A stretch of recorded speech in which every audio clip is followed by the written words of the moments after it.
So I think there's a great danger in being religious and not growing in your spiritual life, right? To me personally, spirituality without religion, without form, I don't know. I don't know what to do with that, honestly, right? Mm-hmm. Just for me, right? And so I feel I'm kind of both, and both add a lot of meaning to my life. Welcome in to Menfolk Journeys, the podcast of great conversations with men. I'm your host, Chris Foster, and we're going to explore how we wear this beautiful and confusing mantle of manhood in the 21st century. Look, I get it. In public life, a lot of men are knuckleheads. But in private life, we can be thoughtful and we can be reflective if we have the right conversation, if we feel comfortable talking about our story. And we all have a great story to tell. And we can all learn from those stories. We can learn about who we've been, who we are, and who we want to be. And that's why we're going to have this conversation, so we can learn from other men just like us. That's why we're going to talk with my friend John. He is a man whose faith has guided his entire life and who has realized that the art of devotion that was passed on to him by his mother and his father is something that has stuck with him for his whole life and has carried him into adulthood as he is now devoted to his own family. It's a beautiful story of faith and purpose. It's a beautiful story of a man who believes in the best of himself and wants to be the best man he can be to other people. Welcome in to Menfolk Journeys.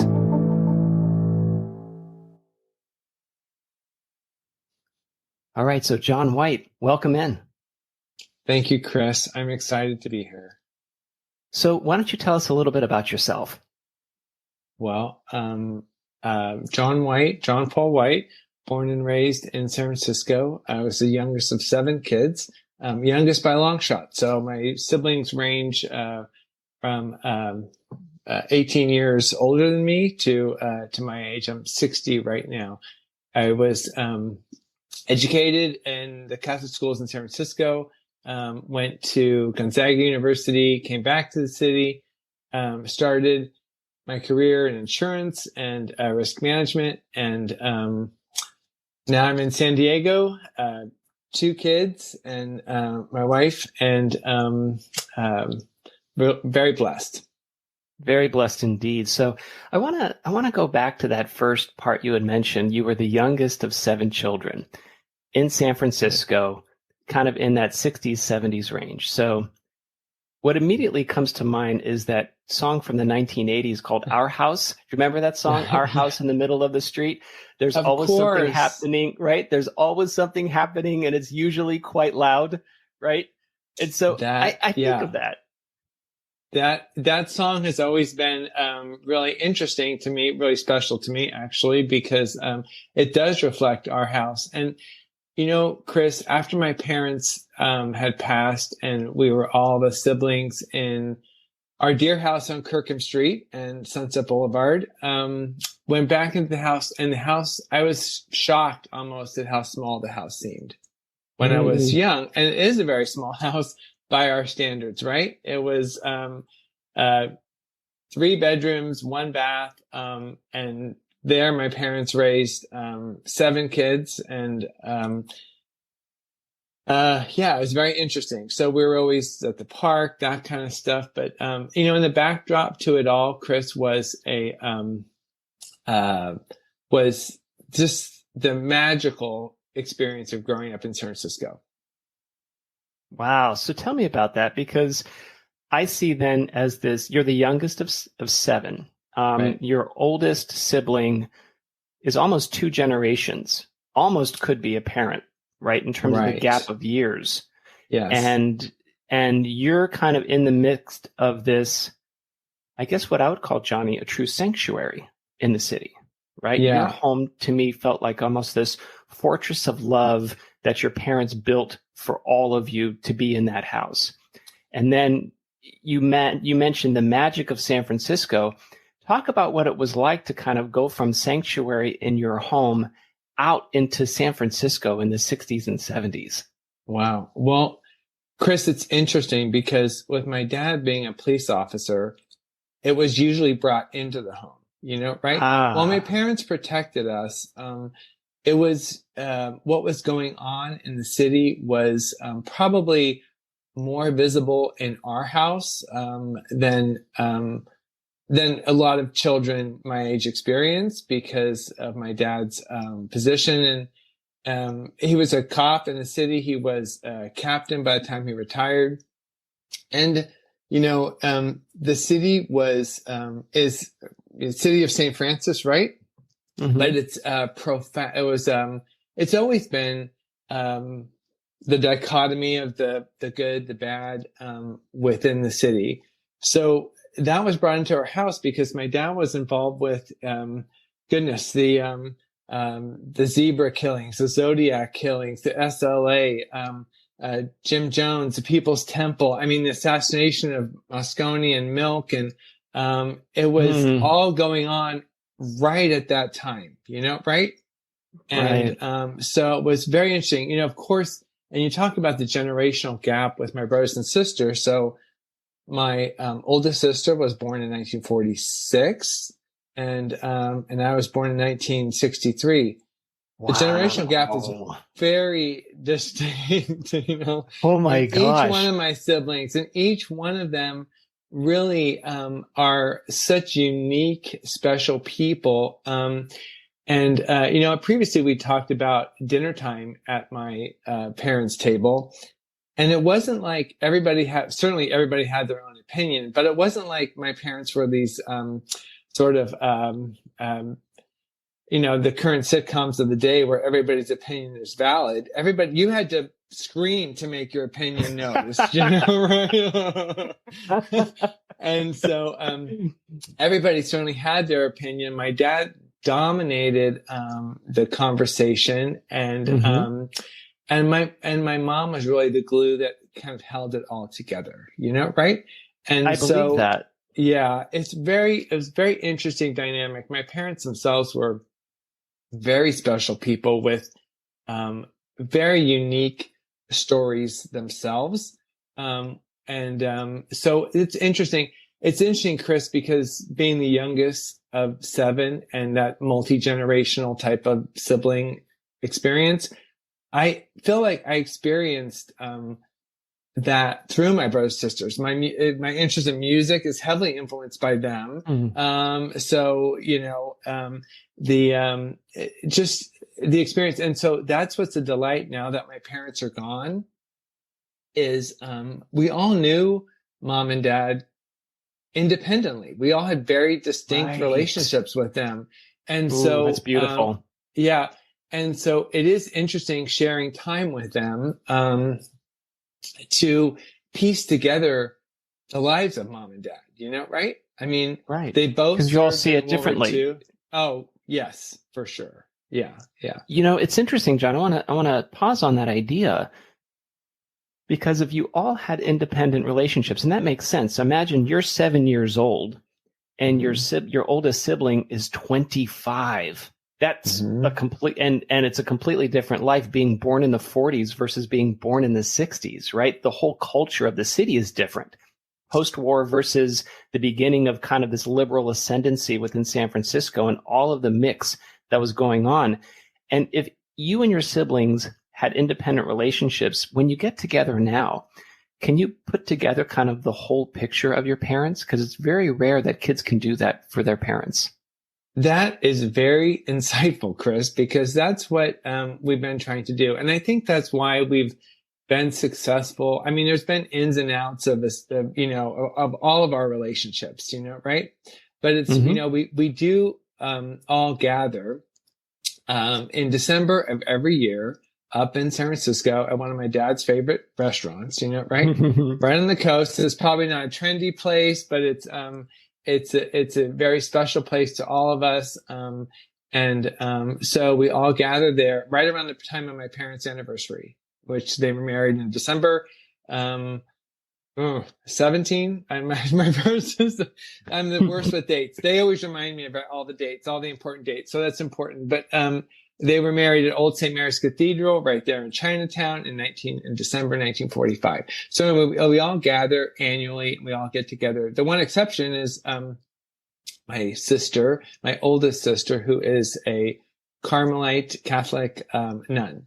So she's in a convent in Wales, actually. Yeah, that's an awfully big ask to make a dinner date, to go out of the convent from Wales and you fly to San Fran for the annual dinner. Right. You know, especially so I want to touch on that. Sorry. I'm sorry. Right, especially because she's cloistered. No, don't apologize. I overtalked because I got excited about a question for you. You're John Paul White. That's a beautiful, lovely Catholic name. You had 7 siblings. You each grew up in a Catholic environment. You went to Catholic schools. Now, how not only do you have an independent relationship with your parents, but I would think, and maybe I'll just ask, do you and your siblings have an independent relationships with the Catholic Church in different ways? Yes. 7 times yes. So yes, I think everybody would answer that independently. And everybody has been really on their own faith journey. I would have to say that it's from the way that we were raised, it's very difficult to disassociate ourselves with our Catholic faith and identity. And no matter what journey we've been on, certainly my oldest sister, who entered the convent at 18, has been on a very solid trajectory, right? The rest of us, ebbs and flows. And so, yes, we all have our independent relationship with the Catholic Church, certainly with the divine, But I would say that none of us are, I've been interested in breaking that, in breaking with that. That makes None of sense. us have evolved beyond that. Or beyond that, I don't know if that's the right word, but it's just, I would say that it's interesting that we all gather now on a monthly basis. Well, 3, 4, 5 of us usually gather for a monthly rosary. Oh, that's beautiful. It's a great connection. Oh, it's interesting because we call it Wednesday night devotions because my mom went to Wednesday night devotions, and just at our Catholic Church, holy name of Jesus. And so, sorry. And so we would, my mom would go there, and my dad always teased her because he went there one time and saw her and her friend sleeping in the back of church, right? So your mom went to Wednesday night rosaries and devotion. Was your dad as devout? No, but it's very interesting topic of conversation, Chris, when you say that, because, I'll get into why I feel that's a very interesting conversation. My dad was Lutheran before he married my mom. And so, that was important that they marry the Catholic Church, and that that he become Catholic. So he became Catholic, to marry, my mom back then. And so, it was, where was I going with that? So I would say that, my mom was very devout, but my mom was infinitely practical as well, too, right? Sure. I mean, and so I don't know that while her faith meant a lot to her, and it meant a lot to her that she gifted this faith to all of us. It was, she understood that we would all ebb and flow with our religious faith. I mean, I was married in the Lutheran Church, right? Right. And so my parents were amazingly, as much as they were devout, my dad had more of a problem with it than my mom, which was interesting. But they were very accommodating to our faith. Not so much Sure. with our political opinions, but Well, it's interesting too. So you said that your folks were married in 1945, right after World War II. That your dad converted to Catholicism to make that happen. Mhm. I know he served in World War II. Right. And very, yeah, sorry. No. Yeah.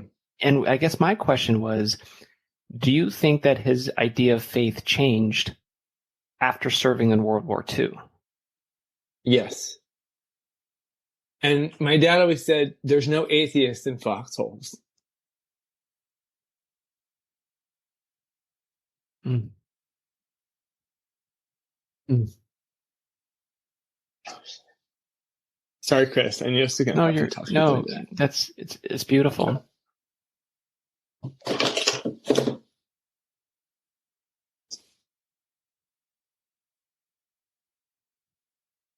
There are no atheists in foxholes. That is so simple and so insightful and really profound.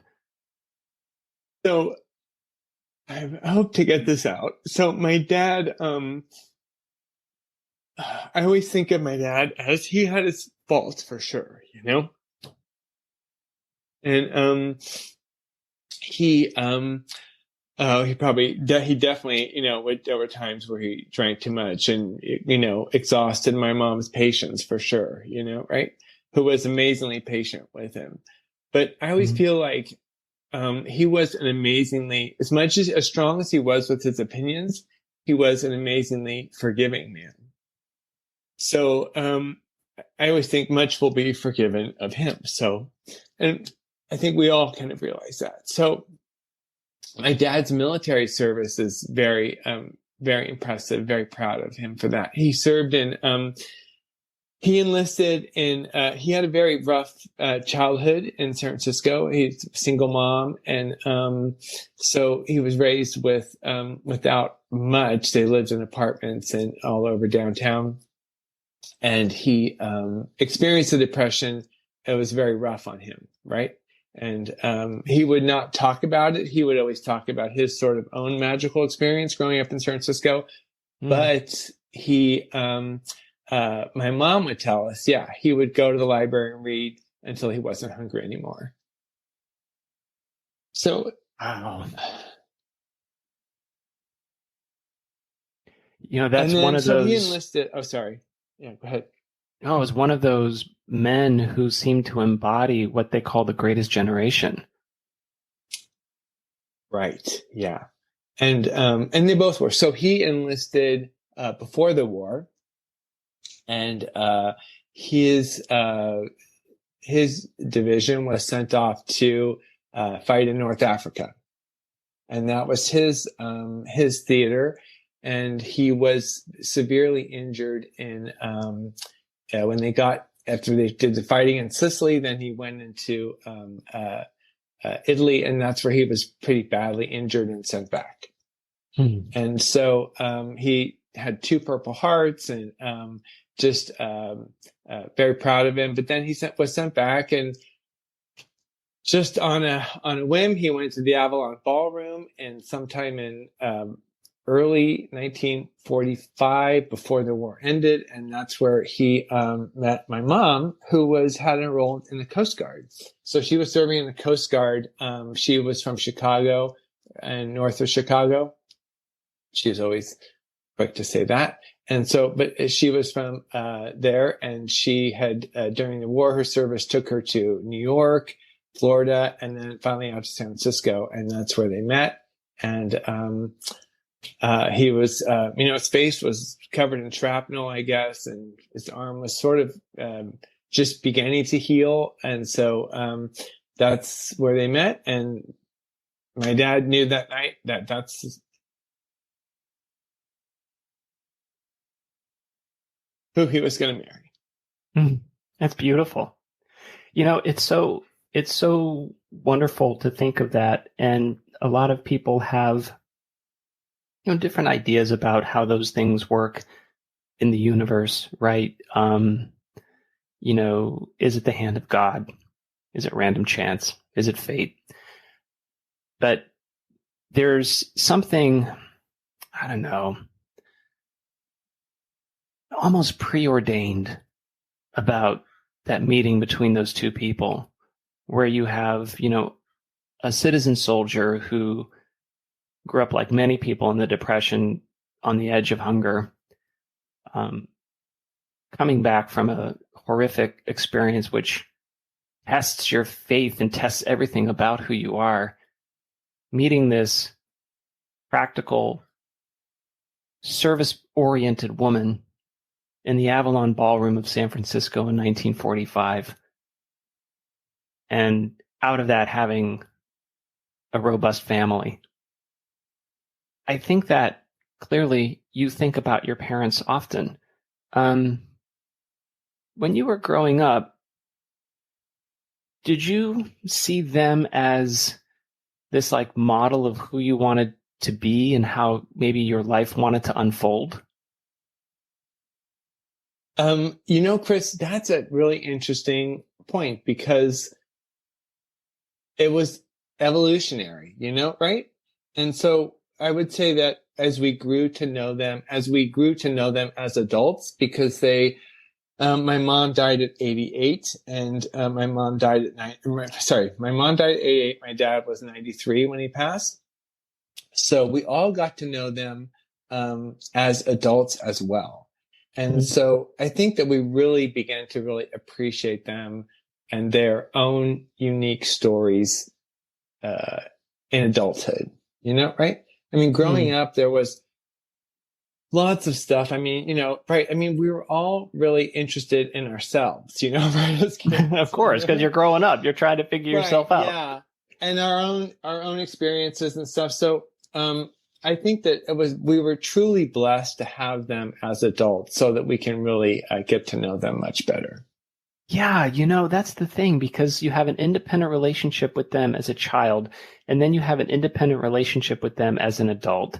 And you have, I think that I don't know the math, and I'm not good at the math, but they say, with two people, there's like one relationship. Between three people, there are 7 relationships. Between 4 people, there are 15. You have 7 people in your family, bro. Plus your mom and dad. That's hundreds of combinations of relationships. And I have to think though that that created for you some at least awareness of how to cultivate relationships. Right. And that's sort of evolutionary as well. Honestly, that's been, I think, a lot of times youthfully, our experience with our siblings is more, sometimes adversarial, sometimes, companionship, that kind of stuff. But it has fostered I'm interested in people, right? I mean, it's interesting, I'm interested. I was the happiest times in my childhood when all my brothers and sisters would come home, right? Sure. So, I mean, it's interesting to me, what people do. And, I don't know.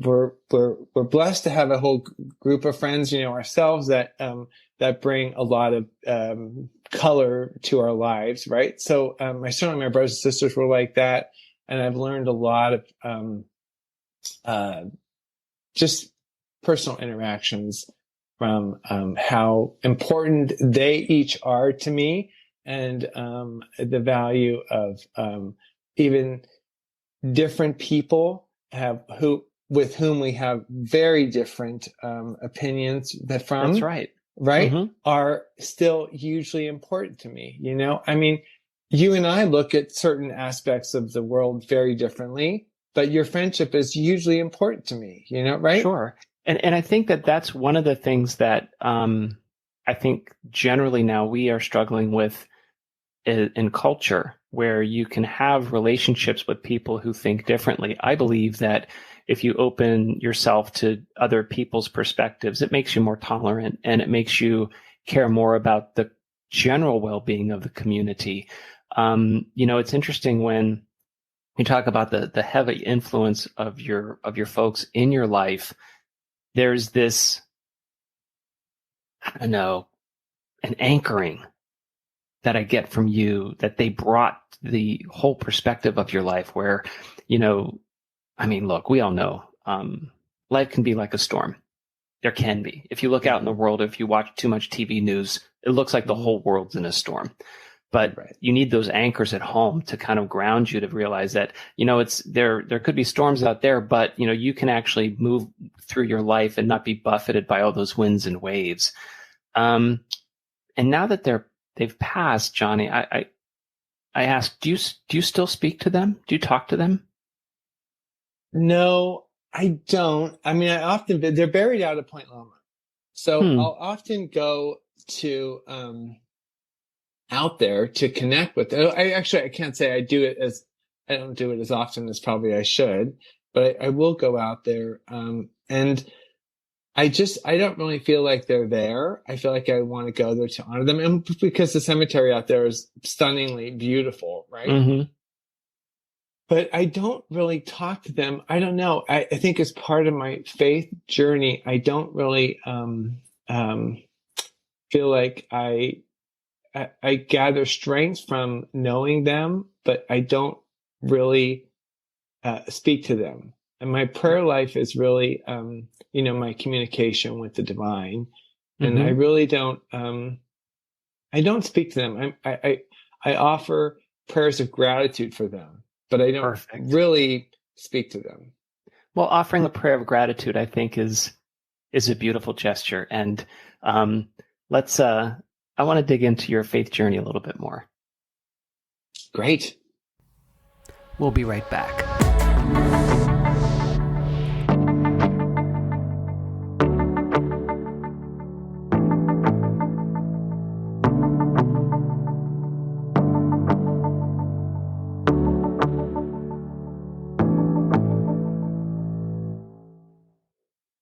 So, Johnny, you just talked about your faith journey, and you're one of the rare folks that I've met where it seems to be, and I might not be correct on this, and tell me where I'm misstepping, please, but it seems to me that there's an alignment with you in terms of the three big things of faith that I look out in the world. I see religion, where there is a Christian religion, a Hindu religion, a Buddhist religion, a Muslim religion, a Jewish religion. These are millions of people that kind of ascribe to this religion. And then there's church, and church is a little bit more local.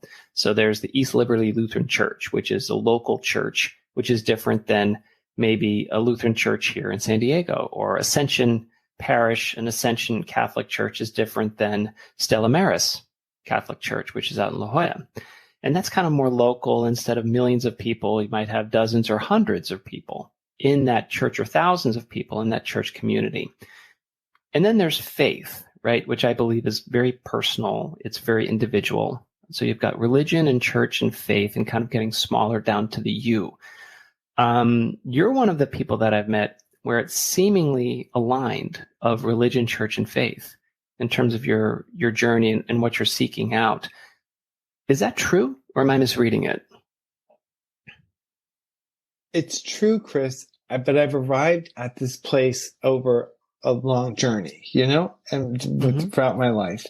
And so I would say that I've arrived at a place where, how people say I'm spiritual but not religious, and that's I'm both spiritual and religious. And I think that to me, in my own life, both of them are integral.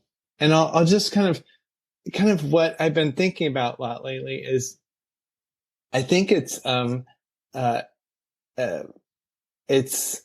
folly to be religious and not spiritual, right? I mean, Jesus Christ himself spoke, one of the things other than the devil, right? He speaks very much against the Pharisees, or who at the time seemed to him probably religious but not spiritual. So I think you it's mean like Jim and Tammy Faye Baker come to mind. Right, exactly.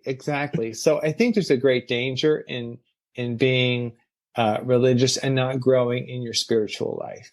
Right? To me personally, spirituality without religion, without form, I don't know what to do with that, honestly. Right? Just for me, right? And so, I feel I'm kind of, both, and both are add a lot of, meaning to my life. I think I express my Christianity, within the Catholic Church because it's just the intellectual tradition there is so incredibly rich. I could never think of, grow in my spiritual life more than St. Thomas Aquinas or St. Teresa of Avila, or these people that are giants in their, spirituality. And I think that I saw that firsthand. I visited my oldest sister in her convent last year. And, I was laughing with my brothers and sisters that, boy, the one person who doesn't really have any gripes about their spouse is Patsy, because obviously she's, married to the perfect person. So, but, I think that, just that rich tradition is something I just want to grow. I want to know the divine a lot more, honestly, right? As much as we can. I mean, I think you and I are both fans of C.S. Lewis, right? And he writes that man can no more understand the mind of the divine than a dog can understand our mind, right? And so I think it's, interesting to me to try and, I don't know, humanity has had this hunger, to reach out to the divine since beginning of time, right? I mean, since humans have been around. So it's interesting to me that, as I grow in my spiritual life, I'm more drawn to these great giants of the faith. And my sister, well, as men, we all work on our physical aspect. We work out, we grow in our careers, we grow as fathers in these different roles. But I don't want to, not grow in the spiritual life, right? Sure. I think that the, one of the guests that, we had a conversation with on Menfolk Journeys in episode 3, where he said the only thing that we should be paying attention to is enlightenment. Which I thought was really interesting. He said, like he was saying, this guy says, "Oh, I have a Lexus." He goes, "So what? Like, so what? Like, what does that actually do for your journey in life?" Right? Yes, there's a confidence and a boost lift and an emotional endorphin rush when you have a new car, but are you really moving your life forward in a meaningful way? So you talk about your faith journey, you kind of ebbed and flowed. You actually got married in a Lutheran church. How has your faith influenced or changed or adapted or been adapted by your changes in adulthood? Wow. Well, I think taking the focus off of myself, honestly, as fathers, we have to do that. As spouses, we do that. We have to think of somebody else first, right? And I think, that's where, I might have a little bit of a different take than your previous caller, because, enlightenment is sort of all about ourselves, right? And growing in ourselves still. I think taking the focus off of ourselves in this communication, in this relationship with the divine is helpful. It's helpful to me in growing in spirituality because, any, no relationship fosters or grows in isolation, right? And so we're social beings and we're created that way. And so I think that that's what it's all about. I admire the beauty of Judaism because, just that ongoing relationship with God, how God really embraces this people that keep screwing up, right? And not that everybody's like Tevye, whatever, is constant dialogue with God. But I mean, I think that it's what we were, I think ultimately it's what we were created for, right? And so, that's really important to me. So I think that that's the biggest step toward growing in faith and spirituality is taking the focus off of ourselves. I mean, I admire the beauty of Islam in the complete, surrender and that bowing down to the divine. Right? Right. I would take it a step further and go, he desires, whether the divine desires this relationship with us to walk in the garden, right? Mm-hmm. And I do find a lot of wisdom missing from our current culture today that I draw from faith, right? Yeah. It's funny when you talk about kind of the Muslim concept of surrendering to the divine. And I mean, I think I got it right where they said if you take one step towards God, he'll help you take those other two steps to get closer to him, to Allah. And if I got that wrong, I apologize to all of my folks of the Muslim faith. But when I was talking with Michael in that episode, he mentioned the concept of a Mohotar, my friend of 1,000 years. It predates biblical text and it's Egyptian in origin. And he said the hieroglyphs were of a person on their knee with their arms outspread. And he was so insightful. He said that's a completely defenseless posture, completely, physically. And I said, well, gosh, you're opening yourself up. You are literally with your hands outstretched. You're opening and your knee on the ground.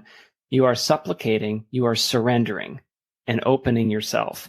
So to your earlier comment where humans have always sought out that divine connection in some way. And this hieroglyph kind of shows this supplication and surrender to something larger, which predates, biblical times. It's almost like you had mentioned this through line where we are seeking the divine. And for those who are open to it, you're surrendering to that divine journey and you're opening yourself to the relationship of that divine journey. Are you in your life, you said, it's not about you, it's kind of like the relationship of moving and giving towards others and other people are involved. By opening yourself up to having a deeper relationship with Jesus Christ, do you think that that's made you a better person out in the community because it makes you more open to other people? Boy, that's an interesting question. I think it brings me a lot more peace in this time of, and we've constantly been in times of turmoil or trouble, but Christ comes to us as the Prince of Peace, right? He repeatedly says, peace be with you, when he appears with the apostles. So I think there's lots of codes of morality that you could follow. There's certainly great people who are not Christian, right? I mean, certainly, of course, we recognize that. I think that, my prayer life, coming to God on your knees like that with profound humility helps me in a lot of ways, helps avoid the sin of pride, right? Which is sort of the devil's playground, which we hear about a lot, right? I mean, it's just because it involves so much of self, right? So I just think that that's something that it's a way that we approach God, not because God needs our supplication, but because it's true, right? I mean, here's the creator of the universe, right?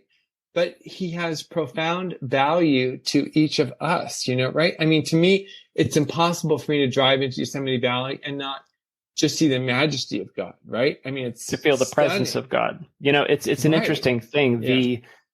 The pagan traditions focus on the divine within nature, right?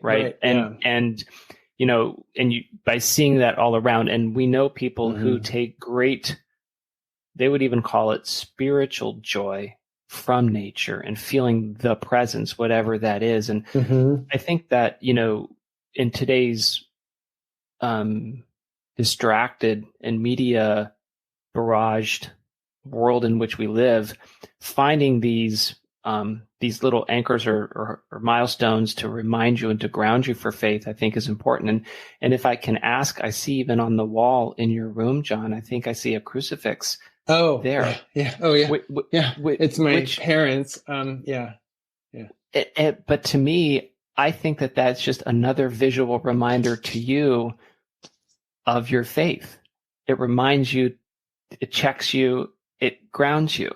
Is that fair? For sure. Yes. Very true. I love my time in the Sierras. I love getting up there once a year. It's breathtaking. I'm sorry. I still don't recognize the beauty in the desert. It's not my scene, but a lot of people do, right? Right. But I love, the forest, and I'm still Northern Californian at heart, right? And I think as I've kind of studied more, yes, seeing Half Dome, it's just amazing. I could stare at it all day, right? Mm-hmm. And it's just, to me, it's so majestic. Some of the Sierras, seeing the eastern Sierras with the sunrise coming over the barren Nevada desert onto the steep slopes of the eastern Sierras is stunning to me. But ultimately, they're all just rocks, right? I'm looking at something that has infinite more value, right? Which is Uhtred Foster, right? And so to me, those are important aspects of studying the faith, right? Yeah. Is to recognize that we are created for this infinite purpose. It's such a beautiful way, I think, to look at other people, right? If we see each other as vessels to carry the divine, right? Where all of us have a divine, infinite, magical, spiritual, whatever you call it, spark within us. Well, shit, Johnny, isn't that true for every person? Isn't the potential of the divine within every person? So it's interesting. Okay, so as a Christian, I feel like we're creatures. We're creatures created by God. Right? Mm-hmm. We do have an infinite life that will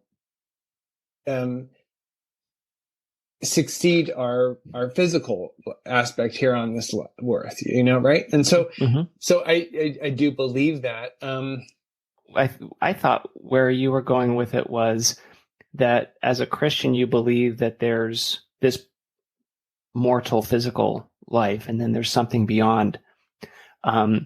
Every human has believed in some kind of like beyond, right? Where maybe this, right, it, yeah, what you're seeing around is not just it. And what I think is so fascinating about human culture is it's replete with stories of ghosts, of something beyond that we can't see.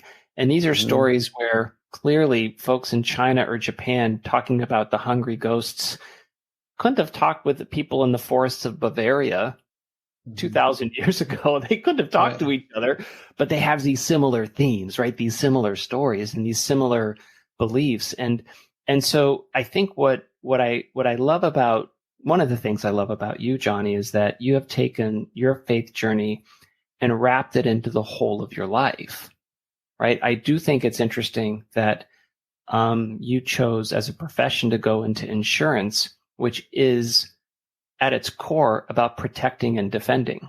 It's about protection and trying to create a sense of protection and love around the people you're engaged with. You can look at it commercially and crassly and say, oh, he's just insuring, blah, blah, blah. Right. No, when you're insuring something, you are trying to protect, and you're trying to protect other people. With your faith journey, is there an element of kind of protecting others and looking out for others? And is that an important part of your faith? Yes. So, the interesting aspect of Christianity is that really, Christ left us with really three,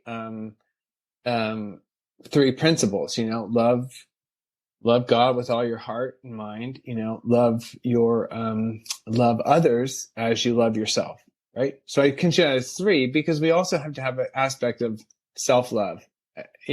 Mm-hmm. Which is, very important to not, so I think that that's an interesting, concept. And, just if we're moving into my career, it's interesting. I don't know that they're related. I think that sort of insurance or risk management is really sort of trying to peer into the future, right? And what's how a business, I've always done commercial, and so risk management, commercial insurance. So peering into the future and finding out what a organization, not necessarily, I do some not-for-profits, and so what an organization is exposed to at a certain time, right? I mean, I'm very fortunate because I started off in claims and construction defect, litigious mess. And so I love the written word. I love contracts. And so it's interesting to me to put together a appropriate contract that kind of prepares an organization for that. You got me thinking about something too. You love the written word and you love contracts. You read a lot of spiritual texts. You read people who've written about spirituality. And in some ways, that is a contract you make, right? You make a contract with the divine. You are making some type of engagement with the divine. Yes? Yes, Chris. Very, very profound because, God talks about the covenant with his people over and over, right? I mean, so there is a contract, and I think that's the morphing back into Christianity. It's why I'm so grateful for my Christian faith, because I've often fallen short of that contract, right? Uh-huh. right. In business, you're very punitive when you fall short of a contract, right? But God forgives. But in my faith life, God is the God of mercy, right? And so Jesus Christ is infinitely merciful, right? And so he constantly, there's nothing above what we can do as mere mortals that is beyond his mercy, forgiveness. So that's interesting. It's interesting to talk about that, right? Because it's divergent, right? I mean, in business, there's no tolerance for breach of contract, right? And so, but in faith, there certainly is. We'll be right back.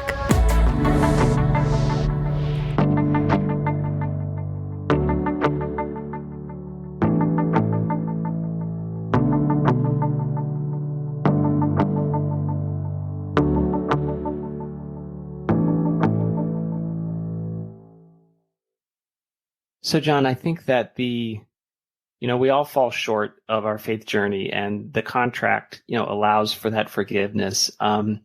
And there's no place where we need the most forgiveness when we're parents in the daily hustle bustle. But I do have an interesting question to ask you about your unique parental situation. So, you and your wife conceived a child. It's a beautiful act. And whether that conception is created by God or fate or chance or whatever you believe, it's different than adoption. And you and your wife adopted a young daughter. And adoption to me is this unbelievable act of love, because instead of the conception, which is, the child who's being conceived has no choice of being conceived. They are conceived. Right, and they're born. But in adoption, you chose that soul to come into your family and into your life. Right? You chose, there was an act of choice and an act of love to bring them in. Did you feel that when you adopted your daughter and pulled her in and chose her to come in to your family and into your faithful life?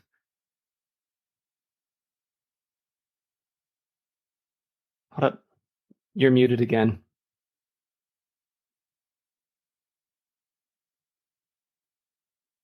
So John, you had just talked about, kind of the contracts that we make with our faith, and the tolerance that that God has for when we breach the contract here and there. And I think that, if anybody's been a parent, that you're not always the best that you can be when you want to be, right? We try to be at our best so our kids become the best of us all. But guess what? We're human beings, and so sometimes we're not at our best. And being a parent is always a challenge in terms of forcing us to reconcile our imperfections. And your parental situation, I think, is pretty unique and interesting. You and your wife conceived of a child, and then you adopted a child. And I think that, when you have children, the child being born doesn't have a choice of being conceived. That child is conceived and is born.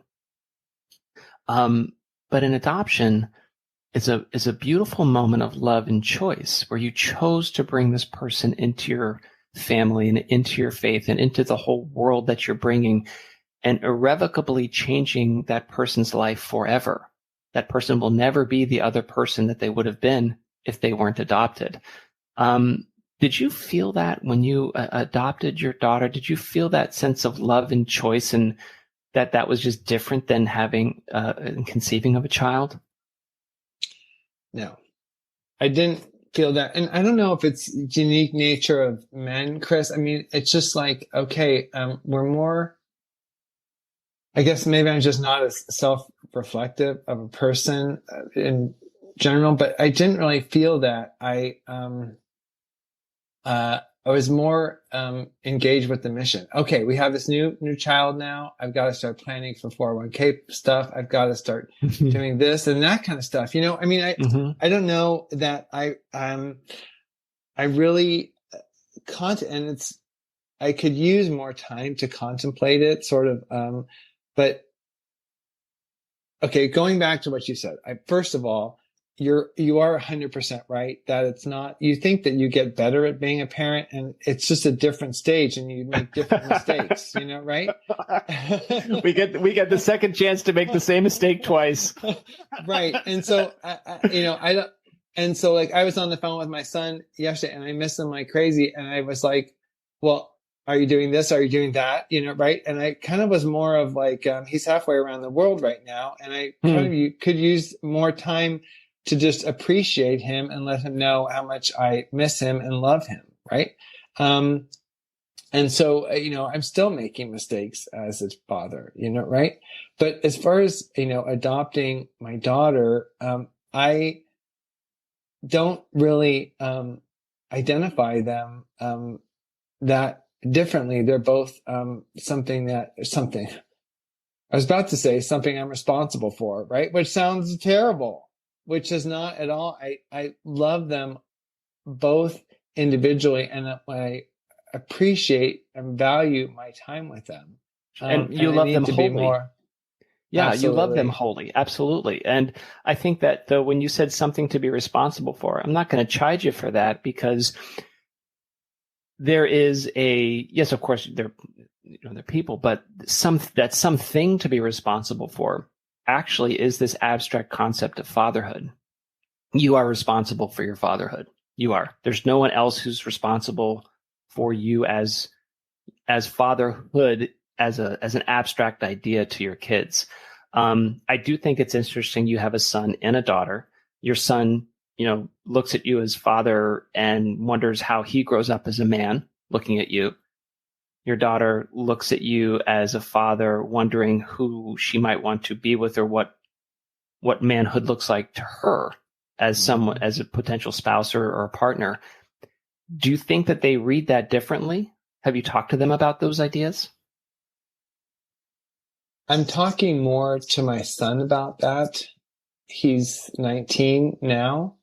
We had a great experience over his spring break to meet up in Colorado and do some skiing. It was fantastic. And it was a chance to talk about that more at man to man. And I really appreciated that. As my daughter grows, I want to spend more time, sort of as on a different level on that. And I wonder, I mean, you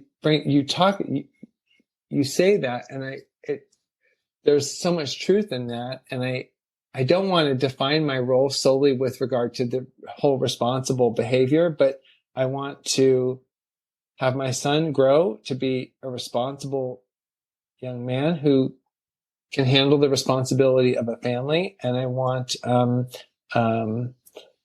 my daughter to grow to recognize the value of a man who will do that for her. Mm-hmm. So, I mean, that's only one aspect of what we want to leave our children with, but it certainly is an aspect that I want to convey to them. I'll say this just with regard to the nature of men and women. I read this and I've been thinking about it a lot. Saint Edith Stein, who was also a brilliant Catholic thinker, said that a woman's soul is a shelter that other souls can unfold. So I was thinking about, what does that mean for men? Right? As men, we constantly looking for what are women all about, right? And we still are, I'm 60 years old and I'm still trying to figure it out, right? There's this one moment in my life where I was at work, and for some strange reason of happenstance, I was managing two departments, and everyone in each department were female coworkers. And in my home, I have two daughters and my wife, and even the cats were ladies. So every aspect of my life was all ladies, and I was kind of a solitary man in these social environments where it was all ladies. And my one colleague at work, who was a guy, said, "You're going to do it." I said, "I'm going to do what?" He goes, "You're going to crack the code." I'm going to crack the code? I was like, "Really? I'm going to crack the code?" So I came home and I talked to my wife and I said, "Hey, Mike said I'm going to crack the code. I could do it." And she was like, "Yeah, but as soon as you crack the code, we'll change the code." Right. Yeah. I mean, it's very true. So we do try and figure that out for a long time, but I love that description from Edith Stein. And so I was thinking about, what does that mean for men?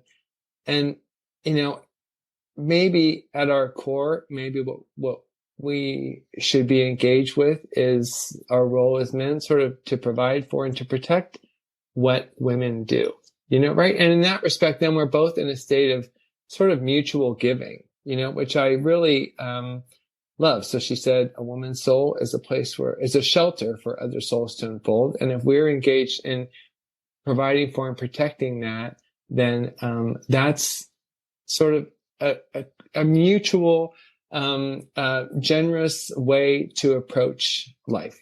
I like that.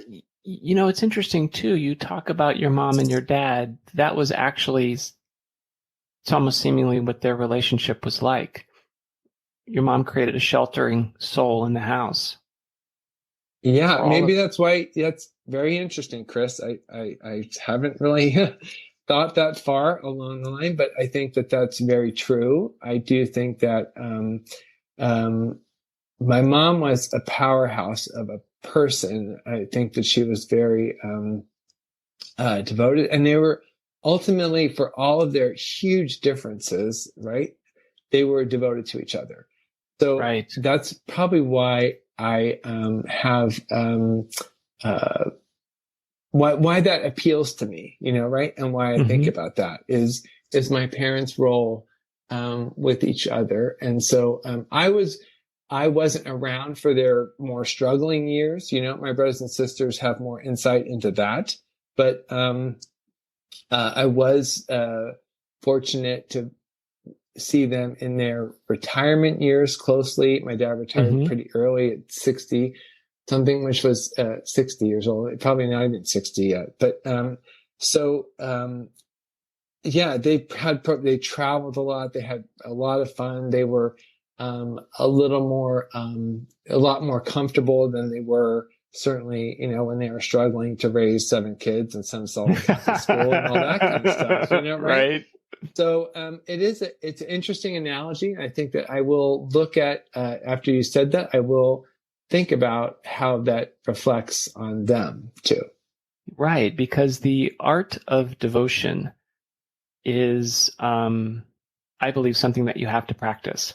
I think that it can come by you naturally, but devotion gets better with habit and with practice. It's, and your parents seemingly mastered the art of devotion. Oh my gosh, that is a huge field of study, right? I mean, yes, I think that they did. They were near, in the twilight years, they were devoted to each other. They certainly, yeah, I have to think about that, right? It's very interesting. My dad still had his faults and, as do we all. Yeah. And certainly my mom, my mom, wouldn't say she was a saint, but at the same time, I struggle not to say that, right? So that's so interesting. You struggle not to say that your mom was a saint. Yeah. I guess my question for you then is, she was, I guess I should say, right? Yeah, right. You look at her, my mother was a saint, right? That's an easy thing to say, where her tolerance, perseverance, her patience, her devotion just seemed to be never ending and never wavering, right? From your perspective. Right. Yeah. To me, that's a really successful person, right? I recently had a conversation with someone whom I consider to be one of the, if not the most successful man I've ever met in terms of the whole of his life. When you look at your mom and your dad as these successfully devoted, imperfect like we are, but these devoted people, and you think about your life as you're moving into kind of these last, not the last arc, but more of you're at your midway point, right? You've lived enough life so that you kind of can reflect on what is successful for you. What do you think makes a successful man? And how are you trying to impart your perspective on that on your son? Wow. I would say the taking the focus off of yourself, just as simple as I can possibly put it, right? And we always have to work on ourselves, but sort of that, it's definitely countercultural today, right? But that, a man for others type of thing is, it's liberating in a way, because, we're never going to make ourselves completely perfect. We're never going to be completely satisfied with ourselves, right? But if we are looking at others as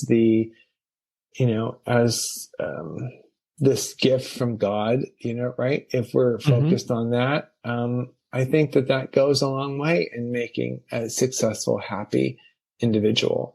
And so, I don't know. I don't really have too much more insight into that than. I don't think you need more insight. I think that's the insight, right? When you realize, I realized, especially, it was driven home to me when my kids were born, that my life is not about me. Can't be, right? My life's about what can I give and how much can I give, and give first without expecting be given to. And when I really started to adopt, I mean, not all the time, of course, but that creates to me this energy loop, this abundance perspective where I have more energy if I give more, right? It's an odd thing. You would expect to be depleted, but it's actually this energetic cycle. I recently talked to a man who might be one of the most brilliant, genius people I've ever met. And he's talking about this shape and this model that he has of constant energy and output, which is inherent in the universe and inherent in people. And you just mentioned that this gift of giving to others. Maybe that's what it's all about. I think so. I mean, I think it's good to try and focus on that. I don't often live up to that, but I think that it's aspect. So, it just came to mind when you talk about what a successful person is, right? And how we define it. And so I think it's a very interesting aspect and something that, is something that, as I look toward this sort of, not really crossroads in my life, because I'm not really doing that much different, but, as I look toward the future, what does that mean for, in giving, as far as in my senior years in my career, the aspect of training and we're so funny. This week we just brought our new group of interns in, right? And all these fresh kids who are, right? And I launched into my hour-long introduction with them with the whiteboard and stuff like that. And I was just doing my thing. By the time I was done, they were completely glossy-eyed and, wow, holy smokes, right? And so, I'm sort of thinking I'm doing it for them, that kind of stuff. And it's just, for the next, however long I work for, that's something that I want to do more of. And then on into retirement, what does that feel like? I don't know. I don't know. See. Sure. So. Yeah. Well, that's, what we don't know until we're there, and you might plan for it. And when you plan for it, you might change what your plans are. So I guess I do have one final question for you. Right. Who is someone that I don't know that I should meet? Oh boy.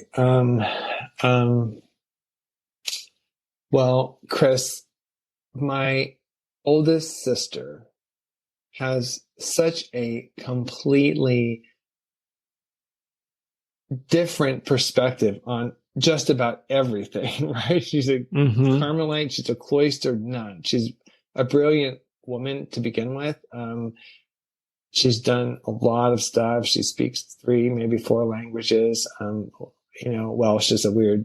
I don't mean to be anti-Welsh. I just met somebody. It's unusual to listen to. It's a very unusual language, right? Right. And so, I mean, she's a brilliant woman. She is, you would be, as much as you take from people to listen to people and understand, take the effort to understand people, you would find it mind blowing. I'd love it. So maybe you'll buy me a ticket to Wales. I'll go visit her. Right. That's wonderful. Would love it. It's not easy to get to, right? It's not even from London. Well, Johnny, thank you so much, John. Thank you so much for being a part of this. I am so grateful that you took the time to share your story with us. And I love you.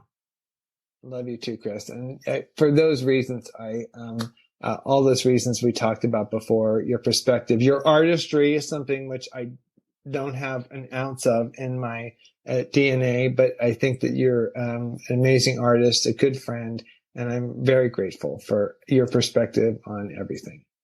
Well, I'm grateful for you, my friend. I love you. Have a great day. You too. Take care.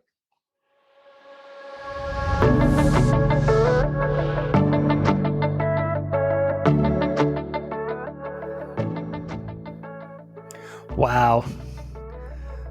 What an incredible description of faith and how faith incorporates into life from an incredible man. I think that it is so wonderful that he can talk about his family and his faith like that. In such a clear and devoted way, he was able to show us how he incorporates his faith in his everyday life. And look, there are lots of ways to have faith. There are lots of different beliefs. There are lots of different religions and churches to go to. And everyone's faith journey is their own. But what do we learn from John? We learn from John that you can incorporate faith into your life on a daily basis and use that to help become the best guy that you can be in the world outside of your own, to think of others and do well by others. And if you get that way by faith, heck, why not? I hope you enjoyed this conversation. I hope you enjoy this podcast. And I invite you to be a part of it. I'd love to have a conversation with you. Look, I know you have a great story to tell, and by sharing your stories, we can all learn a little bit more about our own lives. Like with John, what is our own faith journey? How do we incorporate faith into the daily art of devotion, into a practice that helps other people become better? Are you doing that? Maybe, maybe not. But along with that idea and others, I'd love to hear from you. Visit menfolkjourneys.com. That's menfolkjourneys.com and book a conversation. I guarantee it'll be memorable, meaningful, and I'll make it comfortable for you too. I'd love to hear what you have to say so you can help us all become the best of ourselves. Word bit Filarid.